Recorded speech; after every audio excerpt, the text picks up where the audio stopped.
वक्त आपको सीधा आगरा लेकर चलते हैं, जहां पर उत्तर प्रदेश के मुख्यमंत्री योगी आदित्यनाथ इस वक्त मौजूद हैं और आगरा में वो राष्ट्रवीर दुर्गादास राठौर की प्रतिमा का अनावरण कार्यक्रम में संबोधित कर रहे हैं।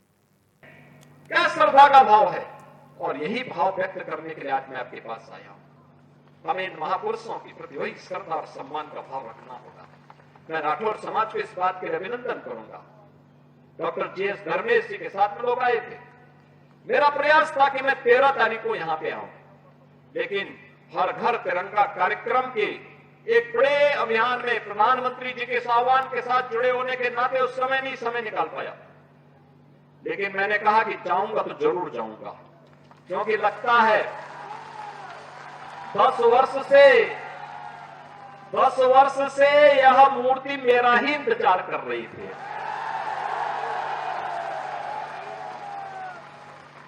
देखो, उनकी कृपा तो मुझ पे आ गई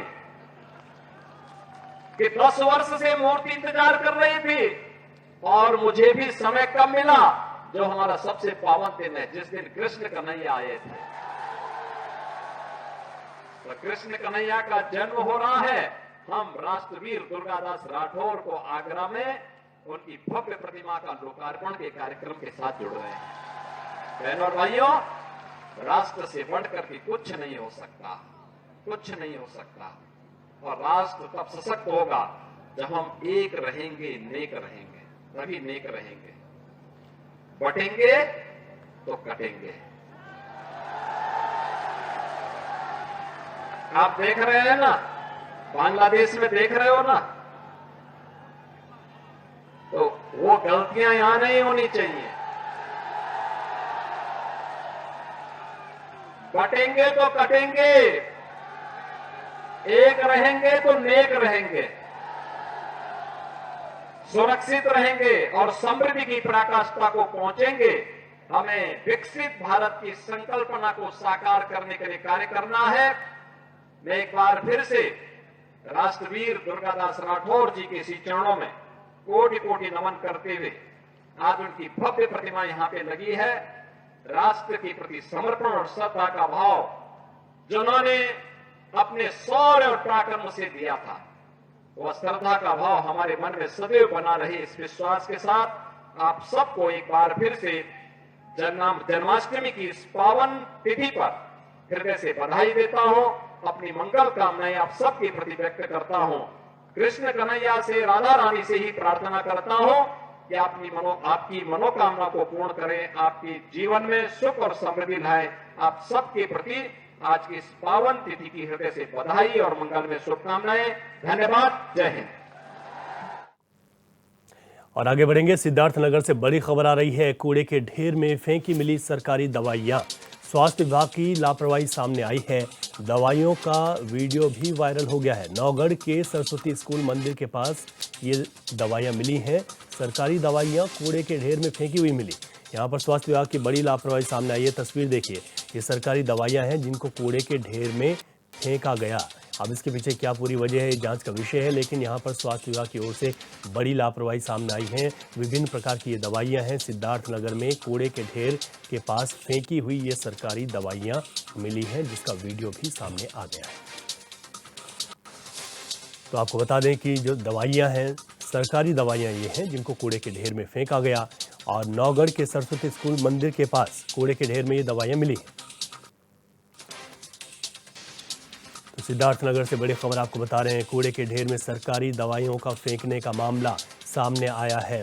वीडियो फुटेज भी सामने आया गया है। आप देख सकते हैं कि जो सरकारी दवाइयां हैं उनको कूड़े के ढेर में फेंका गया है।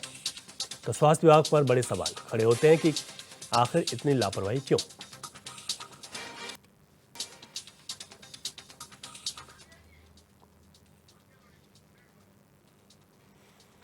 उत्तर प्रदेश के मुख्यमंत्री योगी आदित्यनाथ ने जन्माष्टमी पर्व से पूर्व सभी रिजर्व पुलिस लाइन, पुलिस थानों और कारागारों में श्री कृष्ण जन्माष्टमी का पावन पर्व परंपरागत भक्तिभाव से मनाए जाने के निर्देश दिए हैं।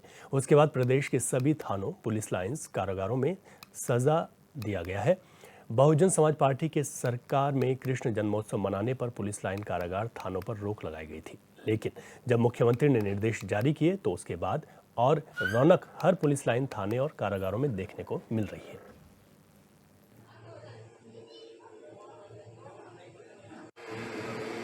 जन्माष्टमी में काफ़ी उत्साह है, क्योंकि पूज्य महाराज जी ने जो हर थाना और पुलिस लाइन में पुरानी व्यवस्था जन्माष्टमी वाली जो लागू हो गई है, अब लोगों में काफ़ी खुशी है कि कम से कम हम लोग पुलिस लाइन और थानों में जाके अब अच्छे से जन्माष्टमी मनाएंगे। इसके लिए मैं पूज्य महाराज जी को बहुत बहुत धन्यवाद दूंगा कि पुरानी परंपरा फिर चालू हो गई, क्योंकि जन्माष्टमी थाने होने में छोटा मनने के नाते लोगों में थोड़ी खुशी नहीं रहती थी, लेकिन इस बारी तो काफ़ी उत्साह है और भव्य तरीके से थाने और पुलिस लाइन में झांकी सजाई जा रही है। बुलंदशहर के नरसेना थाना क्षेत्र के खानपुर अमरगढ़ रोड पर एक दर्दनाक हादसा हो गया, जहां रास्ते में ही हाई टेंशन लाइन से छूने पर एक ट्रक में करंट उतर गया। हादसे में करंट लगने से चालक समेत 4 लोग बुरी तरह से झुलस गए। वहीं परिचालक की मौके पर मौत हो गई। वहीं हादसे से नाराज स्थानीय लोगों ने सड़क जाम कर विद्युत विभाग के खिलाफ विरोध प्रदर्शन किया है।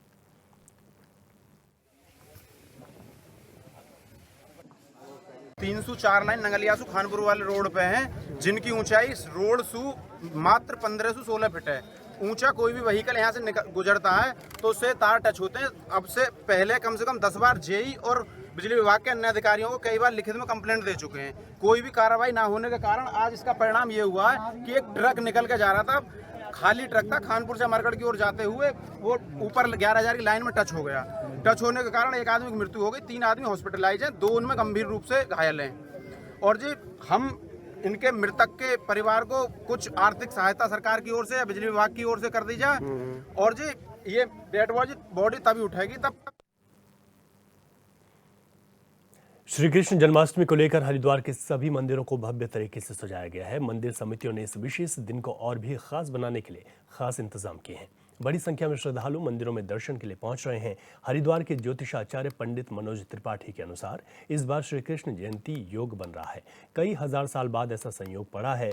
उन्होंने बताया कि इस बार जन्माष्टमी विशेष फलदायी होगी।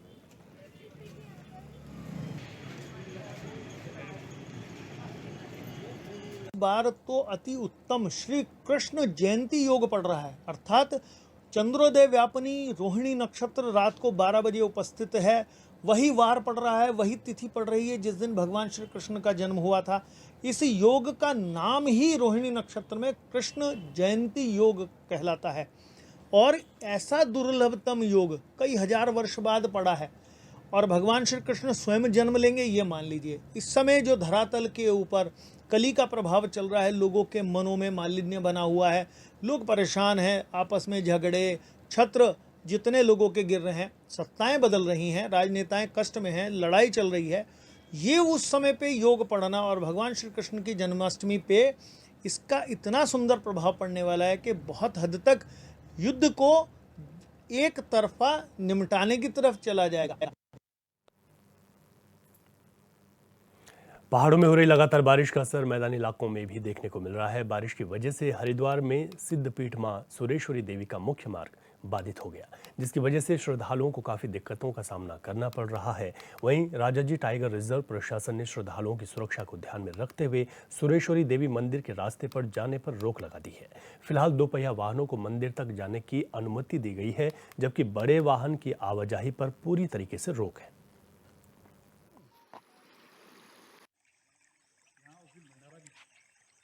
मामला है ये रोड से जो है, जैसे बरसात होती है हमारे यहाँ 3-4 महीने जो बरसात के चलते हैं, तो उसमें ऊपर पहाड़ों से जो जल आता है और बारिश का जो जल आता है, उससे मार्ग भी अवरुद्ध हो जाता है, रेता आ जाता है।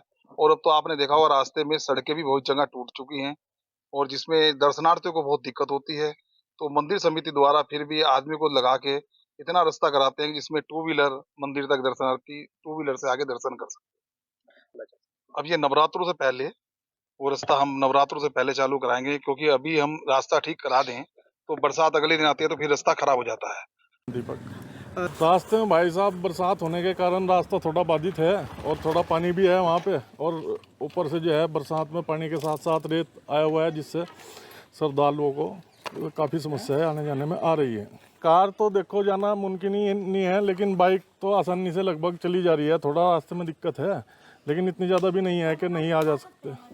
चारों रूप से कर ही देना चाहिए सब, क्योंकि श्रद्धालु मैं देख रहा हूँ कि लगातार जो है रास्ता खराब होने के बाद भी श्रद्धालु जो है लगातार आ रहे हैं और आना जाना लगा रहता है।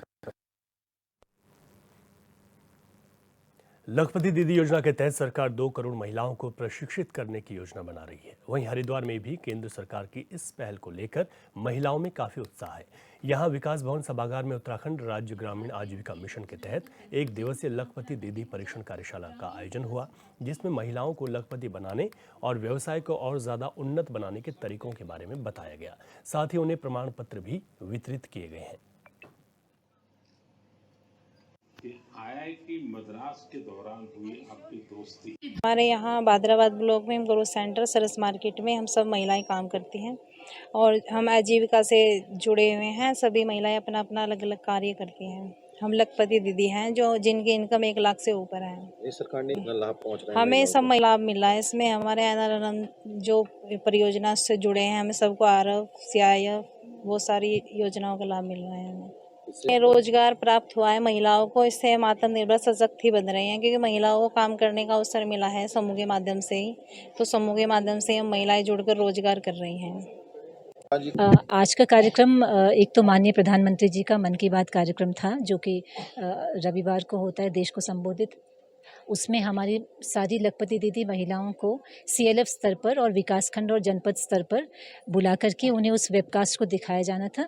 तो सभी हमारी महिलाएं यहाँ पर प्रतिभाग किया है। इन्होंने मन की बात कार्यक्रम को देखा है, जिसमें माननीय प्रधानमंत्री जी ने जो अभिनव प्रयास किए जाते हैं देश में और वेस्ट से जो एक चीज़ बनाई गई है किसी राज्य में, उसके ऊपर प्रकाश डाला है और कैसे आजीविका बढ़ाने के लिए विभिन्न प्रकार के हम कार्य कर सकते हैं, उसको हमारी महिलाओं ने सुना है। तो इसी कार्यक्रम में हम सब लोग आए थे और साथ ही हमारा आज लखपति दीदी कार्यशाला भी है महिलाओं के लिए। इसको लखपति दीदी योजना के विषय में और विस्तार से जानकारी देने के लिए हमारी कार्यशाला का भी हमने आयोजन किया है। नरेंद्रनगर के कुंजड़ी की हेवल घाटी के केंद्रीय स्थल खाड़ी में उत्तराखंड आंदोलन में शहीद हुए रविंद्र रावत के नवनिर्मित स्मारक लोकार्पण समारोह का आयोजन हुआ। वहीं कार्यक्रम में पहुंचे वन मंत्री सुबोध उनियाल ने नवनिर्मित स्मारक का लोकार्पण किया है। साथ ही शहीद रविंद्र रावत और पूर्व प्रधानमंत्री इंदिरा गांधी को भी श्रद्धांजलि दी है। कार्यक्रम के दौरान क्षेत्र में भूमाफियाओं को जमीन बेचने का मुद्दा प्रमुखता से छाया रहा। इसलिए कि मैं आपसे जनता को बदलाव कर और जमीनों की खरीद हुई तो स्वयं को इन्वॉल्व किया। ऐसे लोगों का सामाजिक बहिष्कार करने के बाद लोगों ने की। मैंने लोगों को कहा कि कोई भी अपराध, कोई भी कुरीति कानून बना के नहीं रोकी जा सकती। कुरीतियों को रोकने के लिए, अपराधों को रोकने में सबसे बड़ी आवश्यकता होती है जनता की जागरूकता की। जागरण नहीं है तो इसलिए मेरा यही मानना था कि सरकार के द्वारा संरक्षण तो मिलेगा, लेकिन जनता को स्वयं भी जागरूक करना पड़ेगा कि कहीं तक ज़्यादा कई ऐसे तरीके होते हैं जिसके द्वारा जनता को बिना रजिस्ट्री के भी जमीन को लीज के आधार पर खरीद लेते हैं। उत्तराखंड राज्य आंदोलन की जो मूल भावना जल, जंगल और ज़मीन को लेकर के थी, आज उत्तराखंड की अधिकतर ज़मीन जो बाहरी लोगों के हाथों दिख रही है, उसमें उत्तराखंड के जो मूल निवासी हैं उनको एक चिंता जाहिर की है और उसके परिप्रेक्ष्य में आज यहाँ पर एक बैठक रखी गई कि किस प्रकार से एक ज़मीनों को जो अवैध रूप से बिक रही है उनको किस प्रकार से रोक लगा दी जाए। उस मुहिम को आगे बढ़ाने का और हेमल घाटी पर विशेष करके जन आंदोलनों की घाटी रही है, तो निश्चित रूप से एक नया जन आंदोलन अवैध भूमि को रोकने के लिए यहाँ से शुरू होगा। देश प्रदेश में ब्रेक के बाद आपका स्वागत है। उत्तरकाशी के पुरोला विधानसभा के तलरा गांव में प्रशासन की लापरवाही से परेशान ग्रामीणों ने खुद ही नदी पर पुलिया बना दी। ग्रामीणों का कहना है कि पुलिया न होने से खेतों तक पहुंचने के लिए 5 किलोमीटर पैदल चलना पड़ता था। साथ ही उनकी फसलों को भी नुकसान हो रहा था। उन्होंने बताया कि पिछले साल आई बाढ़ की वजह से पुलिया बह गई, लेकिन 1 साल बीत जाने के बाद भी प्रशासन ने कोई सुध नहीं ली, जिससे मजबूर होकर ग्रामीणों ने श्रमदान कर कमल नदी पर खुद ही पुलिया बना दी।